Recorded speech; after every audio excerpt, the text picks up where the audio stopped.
एक घड़ी आधी घड़ी आधी में और तुलसी चर्चा राम की हरहि कोटि अपराध। एक घड़ी ही सही भगवान का सत्संग हो जाए, भगवान की कथा। देखो कथा सत्संग मनोरंजन का विषय नहीं है ना, मनोभंजन का विषय है। मनोरंजन का विषय नहीं है सत्संग, मनोभंजन का विषय है। और जो सत्संग में मनोरंजन है वो सत्संग नहीं, कथा तो मनोभंजन के लिए है।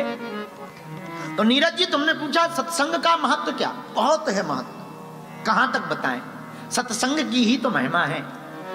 एक पल भी अगर सत्संग मिल गया तो जीवन बन जाता है। बोलो सीताराम, जोर से बोलो।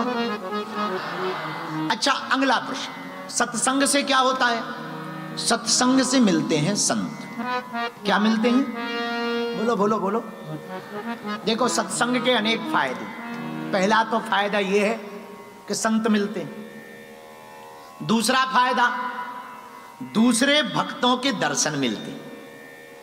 तुम्हारे जो बगल में बैठे हैं तो जरूरी नहीं है कि पैंट शर्ट में बैठे हो तो कोई तुम्हारी तरह बाबूजी ही है। हो सकता घर में बहुत बड़े महात्मा हो गए, भजनानंदी हो गए, हो सकता बड़े जपी तपी हो गए, हो सकता उन पर भगवान की विशेष कृपा हो गई। तो दूसरा फायदा भक्तों के दर्शन होते सत्संग में। तीसरा फायदा क्या है?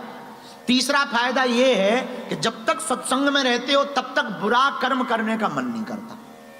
अब तुम घर में होते तो या तो रील चला रहे होते या फिर सीरियल देख रहे होते, सास बहू की लड़ाई,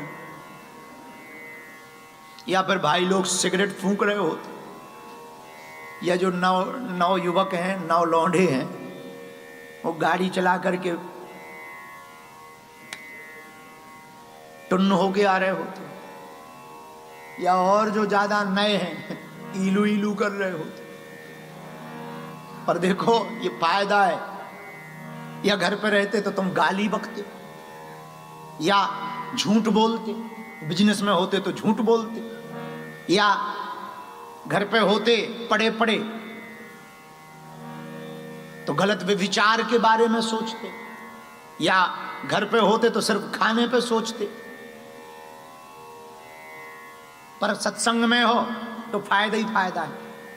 मनोभंजन हो रहा, भक्ति की भक्ति हो रही, भक्तों के दर्शन हो रहे, मन भी साफ हो रहा और जिंदगी जीने के सिद्धांत और कुविचार को मिटाने के लिए सुविचारों की प्राप्ति भी हो रही है। ये सत्संग के फायदे हैं। सत्संग का पहला यही फायदा, पर दूसरा फायदा संत की प्राप्ति। और संत की जिसे प्राप्ति हो जाएगी सत्संग में, उसी को हनुमंत की प्राप्ति हो जाएगी। है? क्योंकि हनुमान जी कहा साधु संत के तुम रखवारे, साधु संत के तुम रखवारे, असुर निकंदन राम दुलारे। आप संत के चरण पकड़ोगे तो हनुमंत मिलेंगे, और हनुमंत के चरण पकड़ोगे तो प्रभु श्री राम भगवंत मिल जाएंगे। ये फायदा है सत्संग का। तो नीरज जी तुमने पूछा कि सत्संग का महत्व क्या? सत्संग से संत मिलते हैं, संत से हनुमंत मिलते हैं, हनुमंत से भगवंत मिलते हैं। क्योंकि हनुमान जी की ड्यूटी क्या कहाँ है? ए हा राम दुआरे तुम रखवारे, दया क्या बिनो पैसारे। ए हा राम दुआरे तुम रखवारे, होते दया क्या बिनो पैसा। आइए श्री राम जय राम जय जय राम, श्री राम जय जय राम, हाँ श्री राम जय जय राम, श्री राम जय जय राम। राम द्वारे तुम रखवारे और होते नया आज्ञा बिन पैसा। हम सत्संग में बैठेंगे तो संत मिलेंगे, संत के चरण पकड़ेंगे तो हनुमंत मिलेंगे, पर हनुमंत के चरण पकड़ेंगे तो मिलेगा क्या? चौपाई सिद्ध हो जाएगी। राम रसायन तुम्हारे पासा, सदा रहो रघुपति के दास। संत मिलेंगे तो हनुमंत मिलेंगे, और हनुमान जी मिलेंगे तो हनुमान जी के पास में राम रसायन है। राम रसायन पिएंगे तो होगा क्या? तुम्हारे भजन राम जी को पावे, जन्म जन्म के दुख बिसरावे। हे हा तुम्हारे भजन राम को पावे, जन्म जन्म के दुख बिसरावे। हे हा तुम्हारे भजन राम को पावे, जन्म जन्म के दुख बिसरावे। श्री राम जय राम जय जय राम। श्री राम जय जय राम।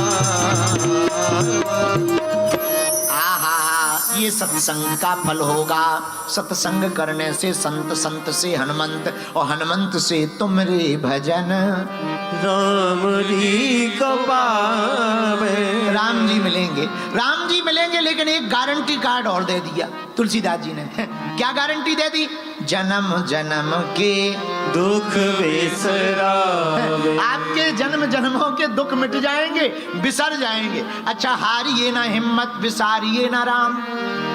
कितनी अद्भुत बात है। सत्संग से कितना फायदा नहीं है, फायदा ही फायदा है। घाटे ही क्या है?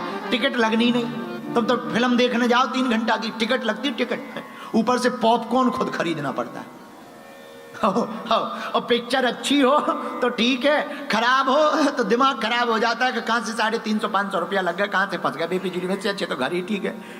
बताओ, इसमें ना टिकट लगनी, नो टिकट नो विकेट, कोई टिकट नहीं है। आओ, करना क्या? बैठो। और जजमान अगर जेम्स भाई जैसे मिल जाएं तो बोले भंडारा भी फ्री में पा जाओ। कितना अद्भुत, फायदा ही फायदा है। लेकिन हम लोग बड़े खतरनाक। भजन करन में आलसी, भोजन में तैयार, और तुलसी ऐसे नर को बार बार धिक्कार। हम लोगों का मन भजन करने में नहीं लगता। अभी किसी से कह दो बेटा सीताराम जपो, रामायण पढ़ो, गुरुजी हमारा तो सिर दर्द कर रहा है, हमें राम राम, नींद आ रही है, नींद आ रही है। अच्छा, अभी गंदी बातें करवा, पूरी रात नींद नहीं आएगी, पूरी रात। और नींद आएगी भी, नींद आए भी। थोड़ा रुकियो तो मैं मुंह धोआए, मुंह धो के फिर हाँ, और बताओ, हेलो, और बताओ। ये मन बड़ा खराब है। चुगली करवाओ, चुगली। माता, भगवान की बड़ी कृपा है, ब्रिस्बेन की माताएं बड़ी शांत हैं। हम अपनी कथा में देखते हैं, भारत में हमारी कथा अलग चलती है, माताओं की अलग कथा चलती है। वो आपस में ही पूरा ग्रुप बना लेती हैं। तुम कहां से आई दीदी? तो वो कहते थे हम तो मध्य प्रदेश से आए। अच्छा, आज तो अरे बहन, आज तुम लेट काहे को हो गई? दीदी मैं क्या बताऊं, मुझे तो जल्दी कथा में आ जाना था, परंतु मैं क्या बताऊं, आज मैंने पप्पू के पापा के लिए कड़ी बनाई, वो जल गई। तब तक दूसरी कह रही, हैं तुम्हारी तो कड़ी जल गई, हमारी तो धोती जल गई। अब लो, हमारी कथा अलग चल रही, उनकी कड़ी कथा अलग चल रही है। हमारी राम कथा चल रही, वो कड़ी कथा सुना रही हैं। इसको कहते हैं आओ बहन चुगली करें। आओ। और माताओं को चुप कराना बड़ा कठिन है, बहुत कठिन है, बहुत कठिन। ऑस्ट्रेलिया के एक विद्यालय में, स्कूल में एक पेपर में क्वेश्चन आया। मास्टरों ने मौखिक पूछा कि जो सबसे बड़ा झूठ बोलेगा उसे 100 नंबर दिए जाएंगे। अब झूठ ही तो बोलना है। तो एक मेलबर्न का लड़का खड़ा हुआ, बोले सर, बोले यस टीचर, आज हम अपने बाप की शादी में डांस करके आए। झूठ ही तो बोलना है। टीचर बोले वेरी गुड, बैठ जाओ बैठ जाओ। दूसरा खड़ा हुआ, पर्थ का लड़का, बोले टीचर, हाँ हम आज रेगिस्तान में हवाई जहाज चला के आए। बहुत बढ़िया, वेरी गुड वेरी गुड, बैठो बैठो। तब तक एक बिस्ब्रेन का लड़का खड़ा हुआ, बोला टीचर। बोले यस। बोले आज हमने एक बंद कमरे में 4 माताओं को देखा और चारों चुप बैठी।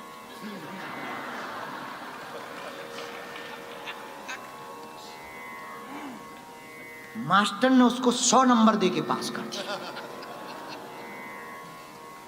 तो बाकी लड़के नाराज हुए, पर्थ वाला मेलबर्न वाला, कि हमने इतना बड़ा झूठ बोला। मेलबर्न वाला खड़ा हुआ, टीचर हमारा झूठ सबसे बड़ा था। कहीं बाप की शादी में बेटा डांस करता है तो टीचर ने कहा कि हो सकता बाप दूसरी शादी करे तो डांस करने का मौका मिल जाए। तो तब तक पर्थ का लड़का खड़ा हुआ कि टीचर हमने तो और बड़ा झूठ बोला, रेगिस्तान में कहीं हवाई जहाज चलती है। तो टीचर ने कहा हो सकता भविष्य में ऐसी हवाई जहाज चले जो रेगिस्तान में भी चले। तो ये झूठ भी बड़े लेवल का, पर ये नहीं हो सकता। बिस्ब्रेन वाला क्या, एक कमरा, 4 माताजी हरे, चारों चुप, ये नहीं हो सकता है। इसलिए इसको 100 नंबर देकर पास किया जाता है। बुरा ना मानना, विनोद की बात।